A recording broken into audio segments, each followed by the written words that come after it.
ကိုယ့်ဘဝမှာပိုပြီးကြည်လင်လာဖို့ပိုပြီးအေးချမ်းလာဖို့အတွက်ပြောင်းလဲရမယ့်အယူဆနဲ့ခံစားချက်တွေရှိပါတယ်။ခုပုံစံအတိုင်းအဆင်ပြေပေမဲ့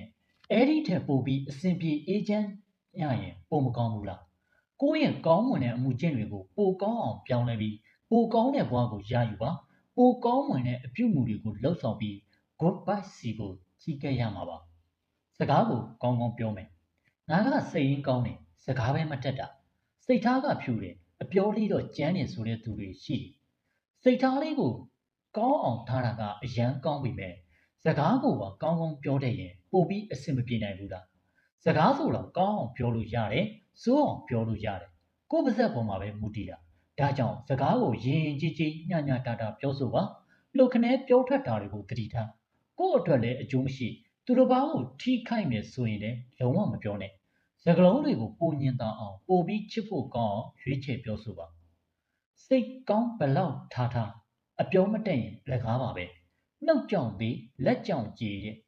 ဒါကိုစိတ်ထားကောင်းတဲ့သူကအပြောကြမ်းတက်တယ်ဆိုတဲ့ဂျစကားနဲ့ကိုဂုံယူနေပါနဲ့ဒါကလွဲမားတဲ့ခံယူချက်ပါလူတိုင်းကချိုသားတဲ့စကားကိုကြိုက်ပါတယ်ထိန်းချုပ်ရခက်တဲ့စိတ်ကိုတော့ကောင်းအောင်ထိန်းနိုင်ရင်ဘာလို့များစကားကိုကောင်းအောင်မပြောနိုင်ရမှာလဲစကားကိုရောစိတ်ကိုပါကောင်းအောင်ထားနိုင်ရင်ဘဝကပိုပြီးကြည်လင်လာပြီးပိုကောင်းတဲ့သူဖြစ်လာမှာပါတောင်းပန်တင်တာကိုတောင်းပန်တယ်ဆိုတာကိုဒူတွေကအောက်ကြတယ်လို့ထင်နေကြတယ်တကယ်တော့မဟုတ်ပါဘူးကိုမားတယ်လို့တောင်းပန်တာထက်ကိုယ့်ရဲ့စိတ်ထားမွန်မြတ်မှုကိုပြရလဲရောက်ပါတယ်သိတယ်မို့လားမှားမှန်းတိရက်နဲ့တော့မတောင်းပန်နိုင်တဲ့အရန်အဆိုင်တွေရှိတယ်ဆိုတာဒါကြောင့်ကိုယ့်ဘက်ကတောင်းပန်စကားကိုသုံးဖို့မရှက်ပါနဲ့ငါမားသွားရင်တောင်းပန်နေတော့နောက်ကျသွားတာ sorry နော်စိတ်ထဲမထားဘူးဆိုရင်ခွင့်လွှတ်ပေးနိုင်မလားစားတဲ့စကားမျိုးတွေကခင်မင်ရင်းနှီးမှုတွေချစ်ချင်းမြတ်တာတွေကိုမပျက်စီးရအောင်ကာကွယ်ပေးနိုင်ပါတယ်တောင်းပန်ပြီးရင်လည်းခွင့်လွှတ်မှုနဲ့တန်အောင်တော့ကိုယ့်ဘက်ကသတိထားမှရပါမယ်ကိုယ့်စိတ်ထဲအတင်မကျဖြစ်တယ်ဆိုရင်တောင်းပန်လိုက်ပါဒါကကိုယ့်အတွက်ဘာမှမနစ်နာသွားပါဘူးအစင်တန်းနှိမ့်တာလည်းမဟုတ်ဘူးအဲ့ဒါဟာစိတ်နေမြင့်တာပါ humility ကောင်းတာပါပြောလဲပြောနားလဲထောင်လူတွေကပြောဆိုရင်ပြောနိုင်တယ်နားထောင်ဖို့ကတော့ခက်ကြတယ်စကားပြောကောင်းတာကကောင်းပေမဲ့ကိုပြောချင်တာကြီးရှိနေပြီးတပားသူစကားနားထောင်ဖို့ခက်တာဟာရည်ကြီးမှုမရှိတာပါကိုပြောချင်တာပြောပြီးရင်သူ့ဘက်ကပြန်မလာမဲ့စကားကိုလည်းနားထောင်ပေးပါငါကတော့ဒီလိုတွေးတယ်မင်းဘက်ကအမြင်ကရောလို့သူပြောဖို့အခွင့်အရေးပေးပါ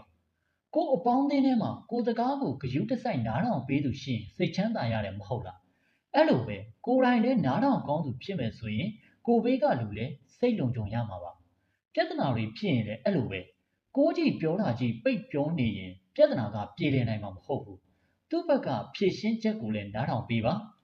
ဘာမှလာရှင်းပြမနေနဲ့ဆိုတဲ့မြန်မာကားတွေကအကွက်မျိုးတွေကအပြင်လောကမှာအဆင့်မရှိတဲ့တကူကောင်းသမားတွေပဲတုံးတာပါကိုကအစင်တန်းရှိရှိဖြည့်ရှင်းခြင်းနဲ့ဆိုရင်သူ့ဘက်ကိုဘက်မျှတွေ့ပြီးပြောတင်တာပြောနားထောင်တင်တာနားထောင်ပါကိုအမှန်ဆိုလဲဇွန်ငင်းမနေနဲ့အပြန်အလှန်ပြောဆိုပါနေ့စဉ်ဘဝမှာစိတ်ချမ်းသာခြင်းမငင်းနဲ့ညှိနှိုင်းပါဘယ်သူတရားပြက်ပြက်ကိုမပြက်နဲ့တင်ကောင်းတယ်ကျွန်တော်မဆိုးပါတဲ့ဒီယူဆကလူကောင်းတွေထားတဲ့စိတ်မျိုးတော့မဟုတ်နေဘူးသူကောင်းမှပြန်ကောင်းလိုက်ဆိုလူကောင်းတွေဆိုတာဘယ်ရှိပါတော့မလဲတကယ်တော့စိတ်ထားကောင်းခြင်းအခြားသူကိုကူညီခြင်းနဲ့စေနာနဲ့နေထိုင်ခြင်းဆိုတာဟာကိုယ့်အတွက်ပါအခြားသူတွေကိုကြည့်ပြီးကိုယ့်စိတ်နဲ့စိတ်ထားကိုပြောင်းရမှာလည်းမဟုတ်ဘူးကိုယ့်စိတ်ရဲ့ဖြူစင်ခြင်းကြောင့်အကြည်တက်တွေကိုကိုကဥစွာခံစားရမှာပါတန်တရားတစ်လျှောက်မှာလည်းကိုစိုက်ပျိုးခဲ့တဲ့အရာတွေနဲ့အသီးပွင့်ကိုကပဲပြန်ခံစားရမှာဖြစ်တယ်ဒါကြောင့်ဘယ်သူကောင်းကောင်းမကောင်းကောင်းကိုကကောင်းဖို့သာကြိုးစားပါကျွန်တော်ဒုက္ခရောက်စဉ်ကသင်ဘာကူညီခဲ့ဘူးတလဲတဲ့တဦးကိုတဦးကကူညီပေးမှတာဟာအကျွေးဆက်တယ်လို့မှမဟုတ်တာစေနာရှိလို့ကူညီတာလူချင်းမို့ကူညီတာလူပိတာဖို့ကူညီတာပါကိုဒုက္ခရောက်နေလို့လဲအခြားသူမှလာကူဖို့တာဝန်မရှိဘူးလေအဲ့လိုပဲကို့မှာလည်းတာဝန်မရှိဘူးကိုချင်းစာစိတ်ရှိသူကပဲကူညီ၏မကူညီ၏ကွဲပြားသွားတာပဲဖြစ်တယ်တစ်ဖက်ကကောင်းလာဖို့ရက်ဆောင်နေကြီးဆိုရင်လောကမှာစေနာမေတ္တာပန်းတွေဘယ်ပွင့်လန်းပါတော့မလဲ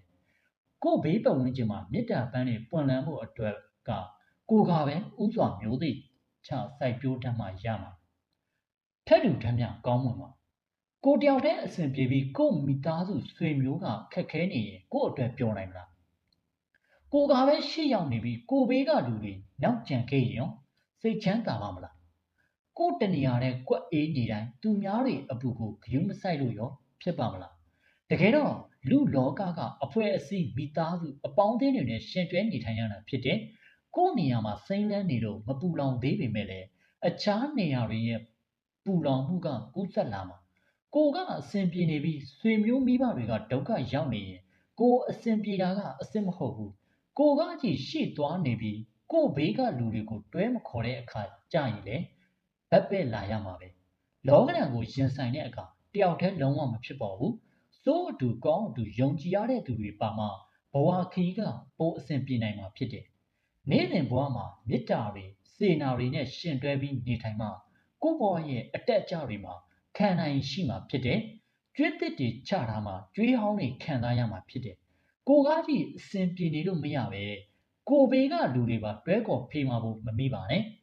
လူတယောက်ရဲ့တန်ဖိုးဆိုတာဘလောက်အောင်မြင်နေဆိုတာထက်သူ့ကြောင့်လူဘယ်နှယောက်ပြောင်းလဲတိုးတက်ခဲ့တယ်လေဘယ်နှယောက်များအစဉ်ပြေအေးချမ်းခဲ့ရတယ်ဆိုတဲ့အရာပဲဖြစ်တယ်ဒီစာသူလေးကတော့တာထွေးရေးသားထားတဲ့